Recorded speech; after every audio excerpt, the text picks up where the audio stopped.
জবাবদিহিতার সাথে আমরা ভূমিকা পালন করে থাকি।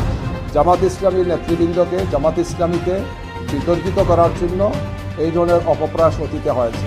গত 28 তারিখ আমিরে জামাত যখন কুষ্টিয়া থেকে সফর আরম্ভ করেন, আপনারা খেয়াল করেছেন, তখন মেহেরপুর জেলা আমিরের গাড়িতে অস্ত্র পাওয়া গিয়েছে এই মর্মে একটা নিউজ দেওয়া হলো।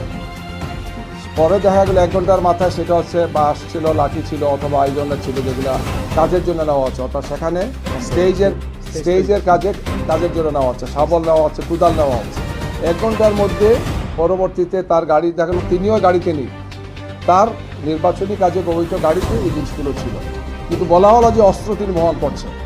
এই ধরনের উদ্দেশ্য প্রণোদিতভাবে কিছু নিউজ তৈরি করে কিছু লোক আইনশৃঙ্খলা বাহিনীর একটা অংশের যোগসাজশে আমাদের ভাবমর্যাদাকে নষ্ট করার জন্য চেষ্টা করা হচ্ছে। এইভাবে আমাদের মনে হচ্ছে যে একদল লোক রাজনৈতিকভাবে জামাত ইসলামীকে মোকাবেলা করতে ব্যর্থ হয়। জনতার এই যে বিপুল প্রত্যাশা, বিপুল যে আলহামদুলিল্লাহ আগ্রহ আমাদের দিকে, এই জন্য একের পর এক এই সমস্ত ঘটনাগুলো তারা ঘটাচ্ছেন।